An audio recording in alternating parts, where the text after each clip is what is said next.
Patreon.com/the Walk-Off Podcast. $4 a month gets you in there. If you're watching this right now and you haven't hit the like button, Billy, get on it. Bug your brother. Tell him to do the same. Hello and welcome to the Walk-Off, everybody. I'm Scott Belford, joined as always by the best co-host in the biz, Adam Mack. I'm on the road again, so the sound is probably suffering, but we've managed to. I know we had to start a little bit later today because I can't do my time zones. Hard. I give Adam a time every time I'm on the road, and it's always like I wind up texting him the day of, being like, I messed up time zones. So we got to move it. Right. Okay. We do have lots to talk about today. A weekend has gone by and filled our coffers with talking points. We're going to get into this Blue Jays starting rotation and who the guy is going to be, who gets the call for opening day. Nate Pearson, looking good. He just pitched 2 innings, and the organization says he's about as stretched out as they want him to be. Could he make this team? Is he the first guy up? We'll kind of get into it and what we think, how Nate Pearson should be used this season. Brandon Belt, my goodness. I read an article from Arden Zwelling at Sportsnet this morning and was just like, we got to talk about this. Oracle Field, where he has played his entire career, is literally one of the worst baseball fields for left-handed hitters in the entire league. So we'll kind of get into the numbers and project what this season could mean hitting for him at Rogers Center. WBC, my goodness, USA with a drumming of Cuba last night, moves on to the finals. We'll talk that, and we'll talk tonight's game, Japan versus Mexico, and then we're going to get into Adam Wainwright. I watched him pitch last night. Everyone watched him pitch last night for Team USA. Man, that guy is a unicorn, and I just want to spend a little time just, pumping the tires of something we don't see very often. And then we're going to go the complete opposite with how we finish the show and talk fireballer Ben Joyce, who hit 104 miles an hour over the weekend, and kind of where he projects in this Angels bullpen moving forward. The Walk-Off Podcast on Twitter. We do have mailbag tomorrow, so feel free to get your questions and comments in. You can go to Instagram, the Walk-Off Podcast. You can get a hold of us on Discord, or if you are a Patreon member, I know we've got a couple new members, so a tip of the hat for all of you supporting us that way. Patreon members get that priority love, if you will, and they can always just shoot us a message on that. I just want to jump in there. Patreon trivia night at the end of this month, March 28th. Double booking. So we're doing Mailbag, which we were supposed to get to last month and ran out of time. And then the second movie that we're doing, Basketball. Ooh, love Basketball. It. So classic comedy. So don't watch that one with the kids, maybe. The South Park Boys, one of their best. There you go. All right. So I don't know if you started to do the math. I know that I did the math on who the opening day starter could be for this Toronto Blue Jays. And right now it lines up perfectly with Alek Manoah. I did not do the math, but I did read tweets of people who did the math. So there you go. I did see that it lines up for Manoah. One more start for him, probably around March 25th, which would set him up perfectly for opening day, March 30th in St. Louis, where he would be facing Adam Wainwright as probably the predictable opening day starter for the Cardinals. So here's the thing. This doesn't matter, right, Adam? Like, it's more of a prestige thing, getting the ball on opening day. It's completely symbolic. They're all going to get the same amount of starts by the end of the year. Shifting matters more for who do you line up game one of the playoffs and game one of the regular season. Yeah, cool. I mean, we watched this happen last year, right? Where, you had your 1 through 5 with this starting rotation with the Toronto Blue Jays. And then by May, they had already switched guys, shuffled people around to fix to line up matchups, stuff like that, right? So I think like the actual rotation order is completely irrelevant. Everyone's calling Kikuchi the number 5. Is Barrios number 4? Where does Bassett slot in? Is he going to be the number 3? Or are they going to? It doesn't matter.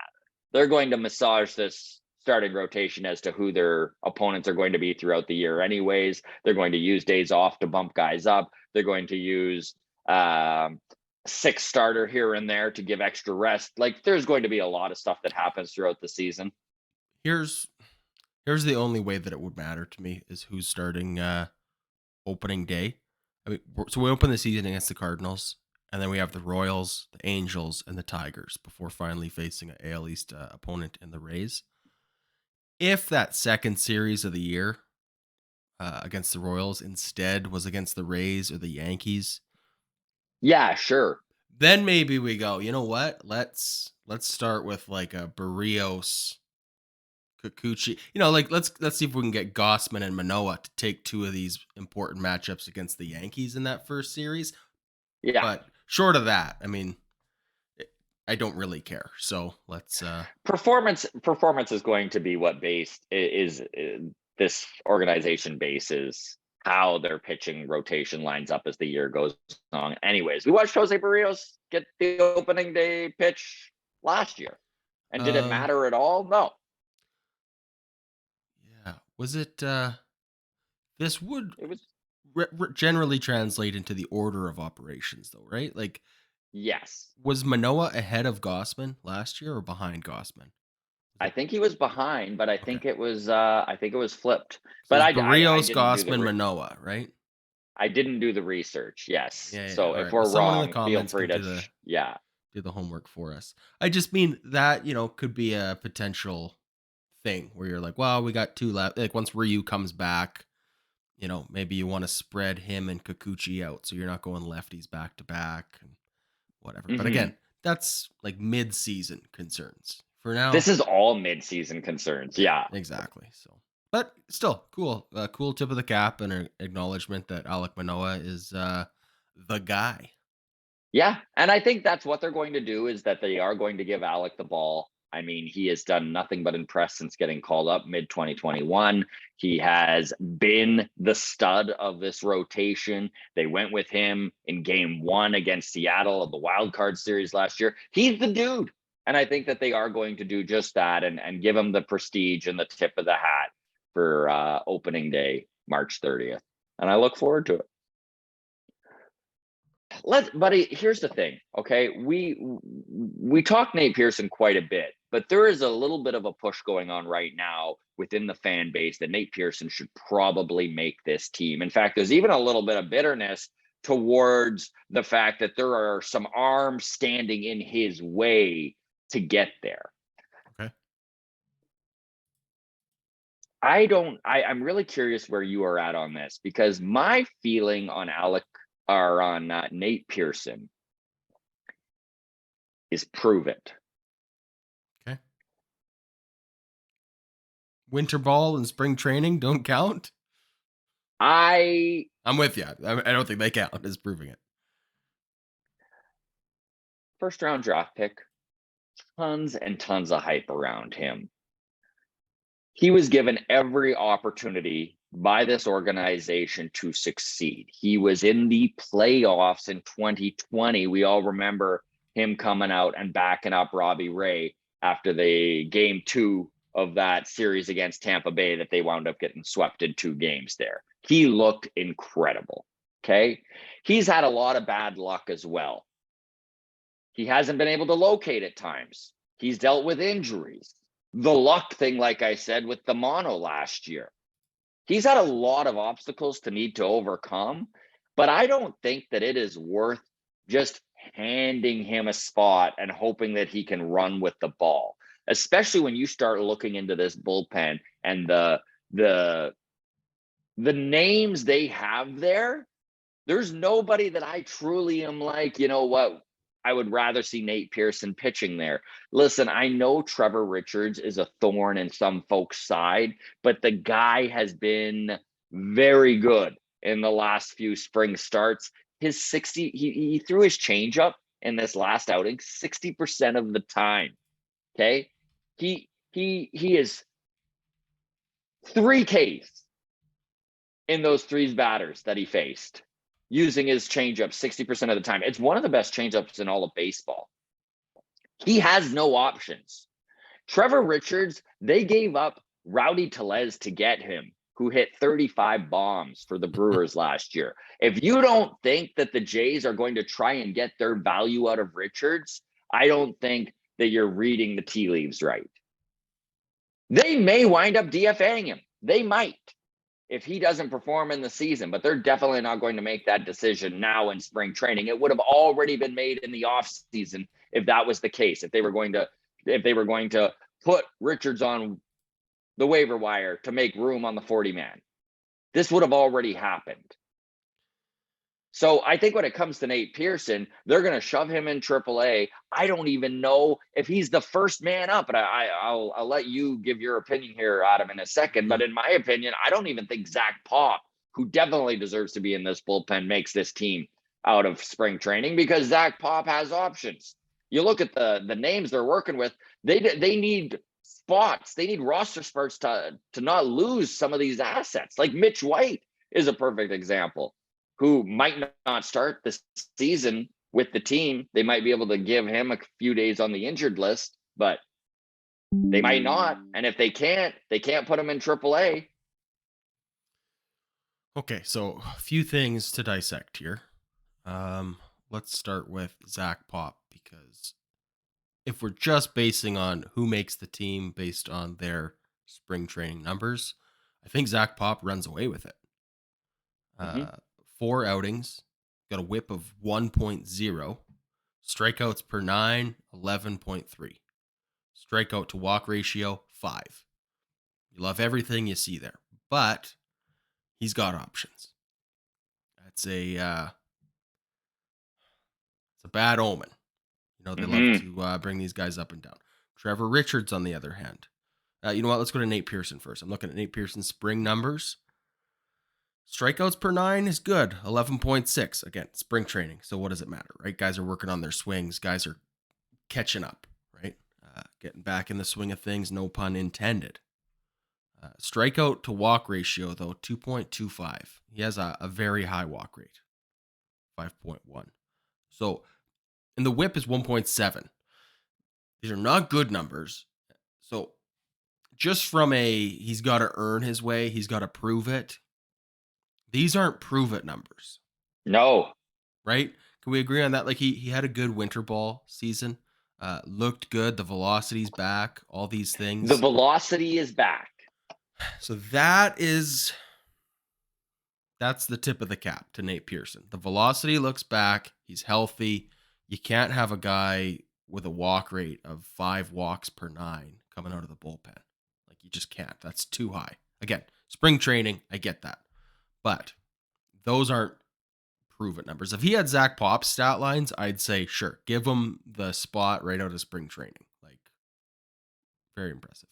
But then when you talk about Trevor Richards as being the guy who's probably going to get the spot instead of Nate Pearson, I mean, we look back to last year and his numbers, 1.4 for a whip.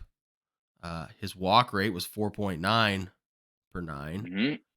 ERA over 5. So like he's a guy that has to prove it as well. And when we look at his spring training stat lines, they're not any better than Nate Pearson's. Like his whip is 2.2. Very true. His walk rate is almost 6 per 9. His strikeouts are high though, 18.5 per 9. You'll take that. 2 strikeouts an inning. His strikeouts are eye-popping. One thing to keep in mind with Trevor Richards is he did get blown up his first 2 appearances of the spring. And like blowing up, okay. Where I think they scored something like 6 runs in the first inning he pitched. Okay, so those numbers are inflated. That's fair. Yeah, and I mean, the way that this front office is all about asset management does make me think that Trevor Richards is going to start this season in the bullpen. I'm not saying that Trevor Richards, by the way, is going to be with this team all season. he's not infallible, and he's not a high enough of a leverage dude with a high enough ceiling that I think that they would risk holding a guy like if Hagen Danner or Nate Pearson are literally dominating in AAA and pounding on the door. I think they'll do something, and maybe they try and slip him through waivers, especially if he's struggling. You also talk Mitch White, who they're going to be able to sneak onto the IL for the first bit of the season. So yeah, it's probably Trevor Richards. It's his job to start. And then once Mitch White's back, who, like you said, doesn't have options, right? So he's going to need to take someone's spot. Trevor Richards is slack, and then maybe that's the DFA candidate. But now, I would say both of those guys those guys are going to get a chance before we see Nate Pearson, I think. I 100% agree. And I think that both of these guys are going to have plenty of opportunity. There's always stuff that happens throughout the season. I mean, Zach Pock deserves to be on this team, and it really is too bad that he has options. We saw a very similar thing happen last year with friend of the show, Matt Gage. He, of course, is going to be in the Astros bullpen this year. However, he had options last year. And despite the fact that he had an ERA well under 2 and he had a whip well under 1 and all of his numbers looked really spicy for a lefty, a guy, an arm, a guy, a lefty that they could have used most likely. So, yeah, Nate Pearson's going to need to prove it. And that's the way I want to see it, man. I want to see him need to prove it. It's going to be interesting. This bullpen's going to be interesting to see exactly how it's manipulated and done throughout the year. Yeah. It's a competitive roster from 1 through 9 in the lineup, and it's good. There's going to be guys challenging all year, so that's what you want, right? Okay, let's pivot from there then and talk Brandon Belt. So I don't know if you read the article, and for those of you who haven't, it's on Sportsnet. Arden Zwelling, friend of the show, he wrote the article basically talking about Oracle Park and the offensive black hole that it can be to left-handed hitters. Okay, because the wind comes off of the bay there, it's blowing the ball back towards the field. It's a 421-foot range all the way out to from home plate there. So it's one of the furthest walls for those lefty mashers to hit. And Brandon Belt has dealt with this since he started his big league career, right? He's been a lifetime San Francisco Giant. And on top of all of this being a lefty, he's had to deal with the shift. So it's a disadvantage to hit fly balls in San Francisco. As a lefty hitter, it's a disadvantage to hit ground balls because everyone's shifting him. So what did Brandon Belt do? Brandon Belt became a line drive hitter. He became a dude who could hit the ball all over the field, but specifically within the gaps towards right field. So let's take a look. If one of the interesting things in this article is they showed how many balls were hit at least 400 feet. And it was 103 is the number in his career. You overlay that with the Rogers Center, and almost 50 of those balls are home runs. Even more are going to be doubles and triples. His OPS, his numbers in general, would have been much better at Rogers Center. Does that translate at 34 years old to numbers now? It very well could, man. I mean, he's the healthiest he's been in years. His surgery went really well last season, and his knee's feeling good. They've eased him in nice and slow. Are we expecting to see 40 home runs out of this guy? No, but I think we are going to be impressed and surprised with some of the numbers out of Brandon Belt this year. Can I just stop you right there for a second? When we say yes, he's the healthiest he's been in years, and his surgery went really well. Yes. Lip service, I know. Yeah, it's a little bit of like, you have to say that, right? I mean, they did also ease him into spring training. I mean, is that just a precaution or is it necessary? I don't know. It's going to be one of the things that we look back at the end of the season and go, yeah, that was the healthiest he's been in years, and his surgery was a massive success, or not. But Yes. I mean, he's currently not wincing while he's out there, so that's the only real measurement I trust right now is the eyeball test, and I'm genuinely excited for Brandon Belt. The idea of this team having a full-time power hitter in the DH role instead of Yes. it just being used as like load management for everyone else is like, I love this so much, Mhm. Scott, to have our JD Martinez, our Nelson Cruz, you know, our David Ortiz. Like, it's just to an already like potent offense really takes some of the just all the concerns we have about like Dalton Varsho, and he's going to be this defensive stud, but we don't know what we're going to get off his bat. This is going to be a good offensive team still, man. Man, having that left-handed masher that's going to break up these righties too is so massive. Like when you look at the past couple of years and the way that some of these pitching staffs that have faced the Blue Jays have been able to align themselves and the way they've been able to attack these guys, I think that just having a guy like Varsho and Belt in this lineup to at least make them throw to the other side of the plate. They can't dial in on the outside corner and just freaking go to her, right? Guy after guy after guy. I think is going to make a major difference. Like, this is what's exciting about Belt. It's going to make a major difference to dudes like Guerrero, to dudes like Kirk that he's separating, right? Like, it's going to make a major difference down at the bottom of the order when Varsho is hitting sixth and then all of a sudden Chapman comes up. It's going to help these guys that are hitting from the right side of the plate that were just, these dominant pitchers were coming in and just like dialing in on that outside corner. Okay, so you said Varsho sixth when Chapman's coming up. So are we this? I'm just reading between the lines here. You're thinking some order of Springer, Bichette, Guerrero, 1, 2, 3. Then Belt, number 4. Kirk, 5. Yeah. And then, okay, Varsho, Chapman. Varsho 6. And then into Chapman. Kiermaier. I mean, and okay.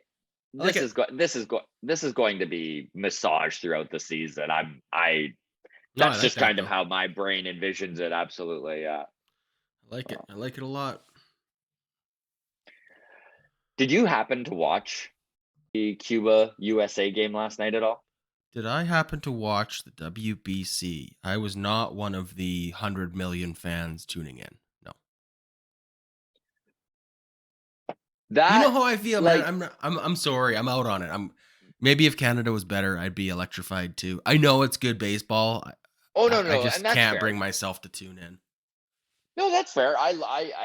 Yesterday's game was by far not one of the top games of this tournament by any means. I mean, US just completely blew Cuba out of the water. I think it was 13-2 by the end. You know what I think part of my struggles with this is? Maybe it was that we missed it in 2020 for the COVID year because the Yeah. WBC was postponed. But like having a routine is like a big part of my viewing experience. I think like I struggled with the World Juniors for hockey when they were having them in the summer.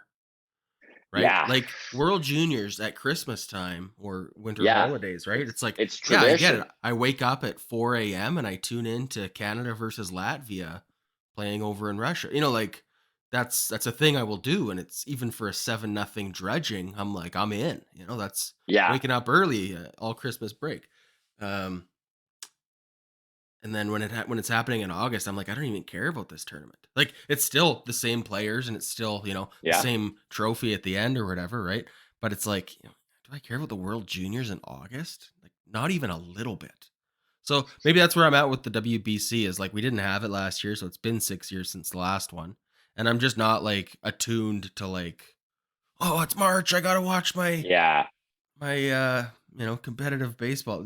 There's not a bone in my body that associates the end of March with like gotta tune into baseball. Maybe that's it. Maybe that's all it is. Yeah. But it's good baseball. Yeah, I mean, I catch the highlights and everything, and like I read the stories and like the Trey Turner Grand Slam and stuff. Like phenomenal stuff. I've just been sucked in. I've been watching it, and the baseball quality has been so good, and honestly, the passion for the game that is being just on display by these Showcased. players is infectious, man. And it's hard not to get sucked into it when you're sitting down and watching these games. I know that last night in Miami, I mean, if there is one place in the world to play baseball when it's Team USA versus Team Cuba, I mean, Miami was just the place, buddy. The excitement, the atmosphere, everything was so cool until about the second inning when the US then just ran away with it. But yeah, I'm really looking forward to the final, which goes tomorrow night. The US is going to be playing either Mexico or Japan. So that game goes tonight. I would love No. to see a Japan USA final, buddy. Ohtani versus Trout, you know? Yeah, well, I mean, I'm in that text chain with you and Hey Kami, and some of the comments there that you figured the broadcasters are going to get, avoid the term launching bombs for home runs in that World War II rematch. Yes. Yeah, real No nuke to left describing field. hitting a ball hard as a nuke. Yeah, too soon, too soon. Yeah, no, I mean, Trout versus Otani. I mean, I'll tune in for that game. Like, honestly, if it's Mexico Yeah. versus USA, I'm probably not tuning in. But I feel like Japan, USA, I'm probably tuning in. I think USA Mexico would be a heck of a game as well, Sure. rivalry wise, just Yeah. especially with where the games are being played in Miami and Arizona, right? Like it's just right there on the border, and there's so much Mexican presence in that southern US. I think it would be really, Sure. really cool. And honestly, dude, I am such a Randy Arozarena fan. Until No, the start of the gross. season. Until the start of the season. In which Yeah. case he becomes enemy number 2, right Yeah. behind all the Yankees players. But Yeah. It's a 26-way tie for first, and then it's Randy Arozarena. yes, exactly. In a number 27. Yeah. Jose I Altuve just, broke his thumb. Hey, yeah. out for 3 months or longer. hmm Which is something we'll discuss on Mailbag. I had a couple of people reach out to me. We're not going to get into it here, but had a couple people reach out to me saying things like, "Do you think Kevin Biggio could be on the go to Houston for pitching with Altuve being out for 2 to 3 months to start the season, and that Biggio name Interesting having so much idea. cachet in Houston?" Right? Look, So if we'll get into there that on Mailbag next. okay, if there is a team or an organization who has more love for Kevin Biggio than the Blue Jays, it is only the Houston Astros, and that is entirely on the back of Daddy Craig. So, and It rightly is. so. Craig And rightly Biggio, so. Hall of all-time Famer. great, still involved Yeah. with the Astros, like in a front office, back office capacity or whatever. It is a no-brainer fit for Kevin to go to the Astros, and of course, re-find himself and be dominant. I'm sure, which would be just as frustrating. But yeah, I mean that is the no-brainer option. But we'll see. Still have to rebuild his value though before we trade, because they're not going to overpay purely on the cool factor of having Kevin Biggio in town. Although, would he ever sell a lot of jerseys in Houston? I'm sure. He's having a very good spring and has looked really good at second as well. Okay, we'll talk more about end this on pitching. We're going to talk Ben Joyce and Wainwright, Adam Wainwright. I watching Adam Wainwright last night, dude. He's such a unicorn. Okay. Like he's such a pitcher that doesn't exist in today's game. The man was maxing out at 86 miles an hour. He was throwing his four-seam fastball 9% of the time. Who throws their fastball 9% of the time? He was dropping in the nastiest curves all over the strike zone, hitting his spot. He was playing pitches off of the curveball. The dude is a master, man. Like I just found myself watching him being like, this man is 40 41 years old. He's going to be 42 during the season. And he's a horse. Yeah. He went out there, he pitched 6 innings for Team USA. He averages 6 to 7 innings every time he goes and takes the ball. He threw 192 innings for the Cardinals last year at 40 years old. Yeah. His ERA was 3.71, incredibly respectable. He's just such a thinking man's pitcher. He would Because be he the, has to be. the no-brainer number 3 pitcher in our rotation. 100%. Very good. Reinvented himself too. Like you see this with That's a lot of these elite athletes that play into their 40s, right? It's not just a constant trajectory up, right? Like even Tom Brady had 3 Super Bowl rings early in his year, and then had to reinvent himself and found it again in his late 30s or whatever, right? So it is cool to see. And I think you sent me a tweet. I don't know if you have it in front of you or not, but the eras of Adam Wainwright, yes. right? It was like prime, and then it was.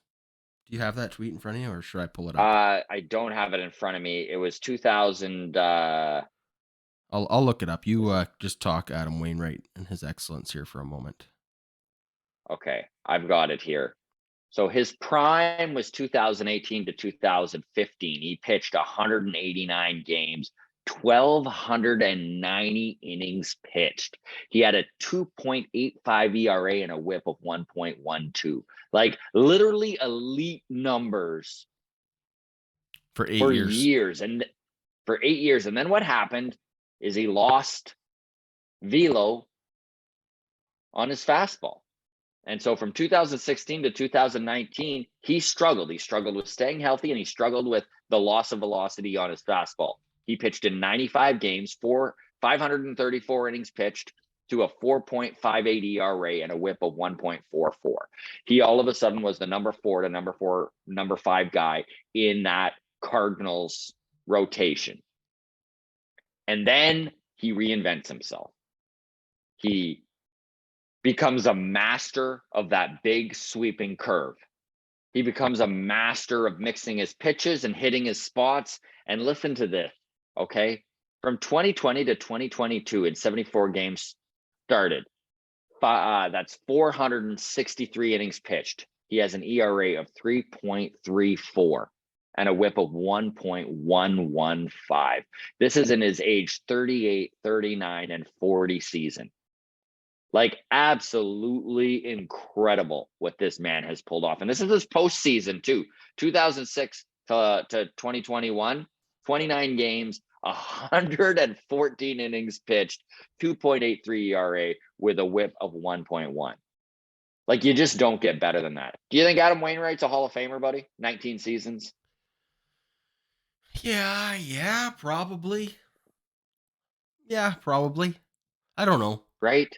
I go back and I'm the forth on same way. it. I'm like, I don't know, but boy, it's just his longevity alone and his ability to reinvent himself 3 different times is impressive, you know? So in his prime that you talked about, 2008 through 2015 or whatever it was, 0 Cy Youngs, 0 MVPs, 3 All-Star games, and he finished top 3 in Cy Young voting 4 different times.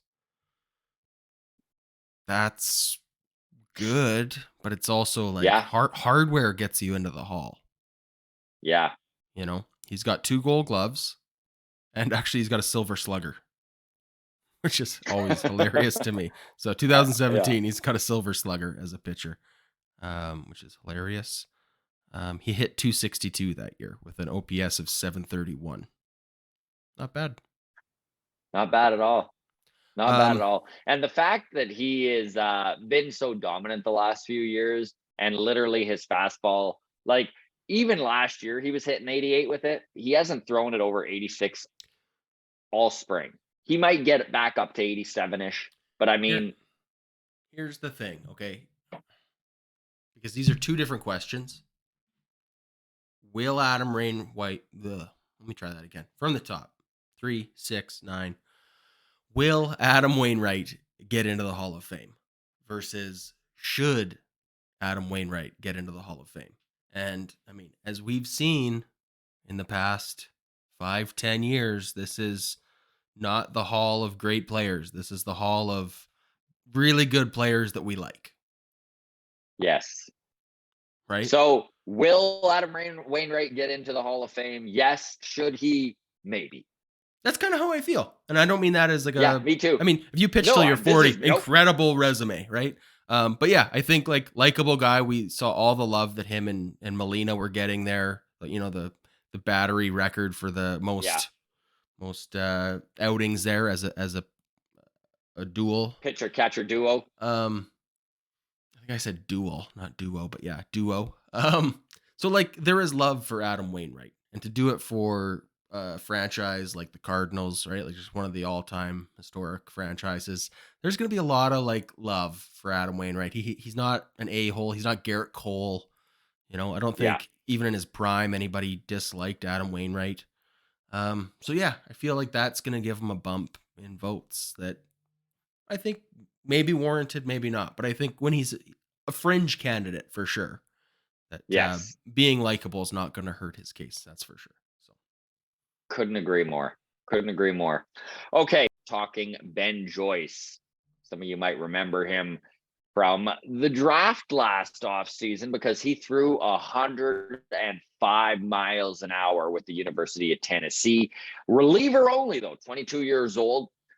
Wound up going in the third round to the Los Angeles Angels. He is currently the number 11 prospect in the Angels system. Fireballer. He hit 104 miles an hour just this weekend, which is the first time that he has actually gotten up to that number that he flirted with several times in college ball in an Angels uniform. When you look at Ben Joyce, you got to be impressed with what you're seeing. And I mean, you look at his numbers in AA last year, and I do have that up here. Sorry, normally I can print my stuff off and I'm without a printer, so I'm doing it the old school way. you print your show notes off? Yeah. How old are you? Well, Are you what not would digital, you Scott? I would. do? I have. What you want me to have my Word doc up or on a second screen or what? Yeah, that's exactly what I want. I want tabs open in your browser, and I want a Word Yeah. doc or something. Yeah, you're. I do tabs the old way. I do tabs the old school way in my hand. I tell you what, I do take notes during the show when we're doing our interviews and stuff. I always get pooped on because when we throw up clips of our interviews, people are like, "Why is Adam even there?" Right? Because it'll just be like 6 minutes of you and the guest talking, and you know, I interject from time to time, but a lot of times in clips, it's just me with a blank stare on my face, listening and being the best audience member I can be. I do take notes though, and I take them on pen and paper, but that's more of a live process, and that is for the benefit of the listener, by the way. So you're not constant, because I have a really loud keyboard, right? This is my. I don't know if you can hear that, but I just typed a lot. You know what? You know what it is. I think it's that I worked in radio for like 8 years, and this was back in the early 2000s, and they had the clipboard up. So I would always clip, I would always print stuff off and clip them up, and then I would be doing it manually while I'm working on the computer and stuff, doing whatever editing clips or whatever it was. And I guess I just transferred that to this. I hate flipping through my computer though, man. I just like it better when the paper's in front of me. I guess I am old though. This is something we've established long ago that I'm old. My daughter's mother, when her and I we were in college together, same program, and she wrote all of her papers rough draft by hand.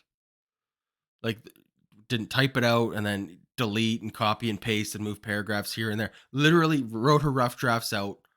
My mind was blown. I'm like, this is 2010. Like, you're 20. How do you not type this? Like, how old are you? So anyways, sorry, I just had one of those moments. It's like, anyways, all right. Ben Joyce throws 104. Ben Joyce, third round with the Angels. They stuck him in AA right away. Okay. He pitched only 13 innings, but he looked really good. He had an ERA of 2.08, 20 strikeouts. His problem was that he did suffer from quite a few walks. He is making a push though, man, to be strongly considered to make this Angels team out of spring training. I know that we were dealing with text from Joel yesterday where he was just like, why didn't the Blue Jays take him first round? It's like, over Brandon Barriera? Like, I hate that idea so much. But Okay. 104 miles an hour plays. Here's my question. Because this is the thing with Ben Joyce, right? Not a starting pitcher, right? So No. that's where his draft value gets tanked, right? The guys you're spending a first round pick on, you're hoping this could be our future ace, right? This is a guy who give us 200 innings with an ERA of 2.5 potentially, right? That's what you're hoping for. Not this guy has a ceiling of maybe being our closer one day, right? Like relief pitchers are failed starters. We've established that. Here's my question though. Who is the hands down best closer in baseball right now? Just in your mind, can you think of a guy that, like, if we didn't have Jordan Romano, or if Jordan Romano became our setup guy, who would, more than Jordan Romano, would you feel good about as our ninth inning guy in a World Series game or a playoff game? That is a really great question. I mean, Rafael Montero would be pretty darn awesome to have. Alvarado looked, like there's guys Sure. out there. Like a hater, or Like if I was to pick my go-to guy, yeah, they're still so volatile. Like sure, even okay, no, that's even fine. the Then top dudes. no, that's fine. Then you've poked a hole in my water bucket, because I was gonna just say, take that guy. Would you trade this August a second round draft pick to add that guy to your team? And I feel like you would. Yeah, which is a good point also. Like, I'd probably trade a first round draft pick, if whatever name you want to pick there. And as the person listening to this or watching it on YouTube, you might have a different name than Scott just came up with, or a different name than I just came up with, right? Because it is a little bit of a like personal preference when you're nitpicking the top, right? This is why Alek Manoah gets called fat. Whoever your guy is, where you go, oh man, I would love to have this guy as our closer, put that name in this Mad Lib here. But would you trade your second round draft pick or your first round draft pick this summer to have that guy on your team? And that's, I think, where like Joel's frustration, not to put words in his mouth, but that's where I was like, yeah, I wish we had just taken a flyer on him, even in the second round. Right, we did pass him up in the third round as well, before he went to the Angels. But I felt like, I don't know, who did we get in the second round? Do you even know their name? I know you know Brandon Barriera. We've talked about him recently, but I actually don't remember who they took in the second round. I should know, but I don't remember. I would feel like the ceiling on Brandon Barriera, yes, I would say is higher than Ben Joyce. Just being a starter, there's a higher ceiling, right? But also, like, he could be the next Adam Wainwright. He could play for 20 years for this organization. Whatever, all these things are all true, right? Ben Joyce will never be Alek Manoah. Brandon Barriera might be, right? But in terms of floor, maybe, I would say Ben Joyce is a safer bet to ever pitch in the MLB than Brandon Barriera is. That may be the case. I mean, he's probably going to get innings right away. Like if he doesn't make the team, he's probably one of the first guys up out of that bullpen. I think that they will start him in AAA, being that he's only pitched 13 innings in professional baseball, but 104 miles an hour plays. And if he can kind of, I mean, he's added a slider. How good it is yet to be seen. But maybe you don't need a good slider if you're throwing 105 miles an hour. I mean, that 104 mile an hour pitch was to a minor leaguer, and he got the bat on the ball, and it was a fly out. Like, guys can catch up to stuff now. Here is the list of, this is just wikipedia.org, list of Toronto Blue Jays first round draft picks. Brandon Barry, this is a reverse reverse chronological order. Okay, so the most recent season, then 2021, then 2020, and so on. Okay, Brendan Barriera, obviously, we don't know what we have in this kid yet. But then we got Gunnar Hoagland, Austin Martin. 2019 was Alek Manoah. That worked out. Before that was Jordan Groshans. 2017 was Nate Pearson. 2016, TJ Zoik. Cool. John Harris, Max Pentecost, Jeff Hoffman. I just mean, Yeah, just all the love and hope for Brandon Barriera, but like, yes, it's almost a more surefire bet to go, well, we got a 104-mile-an-hour guy who's going to give us relief innings, almost for sure. Maybe he flames out after 2 seasons, but at 2 seasons of relief pitch at 104, I would take over whatever Nate Pearson's given us so far. That's true. So that's true. Anyways, we missed the boat. Let us know what you think. He's going to be, I tell you what, a storyline to keep an eye on in LA. Yes. Because LA, if they get, eventually they have to be a competitive ball team, right? They're too good not to be good. So Ben Joyce could be a contributing factor. And if he's pitching MLB games this year and he's throwing 104, he's going to hit 105 this year.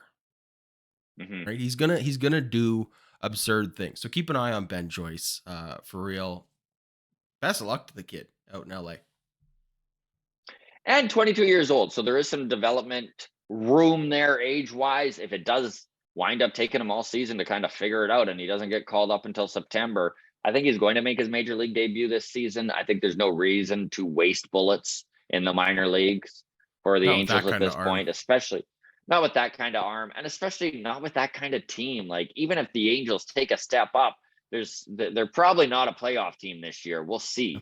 But I mean, yeah. Anyways, anything else to add on Ben Joyce there? I think we've covered that. That's good. All right. Thank you so much, everybody in the walk-off community. We appreciate you. I know that we just added a couple more Patreon, so a big tip of the hat to everyone who has supported us in that way. If you are not into supporting us that way, 100% fine. Other ways you can support us, hit that like button. Subscribe. If you're watching on YouTube and you're not a follower on audio, even going on to the podcast side of things on the audio and hitting subscribe there, even though it's just counting numbers that way, that's very helpful. At Walk Off Podcast on Twitter, the Walk Off Podcast on Instagram. Thanks so much, everybody. Cheers. We'll see you tomorrow for Mailbag. I just want to quickly add, I always sign off by saying goodbye to my dad because he listens to every episode. He is right across the wall right now. So he's visiting me with my mother. So I just want to say, hi, Dad. Put on a pot of coffee. I'll be right down to join you. All right. Cheers.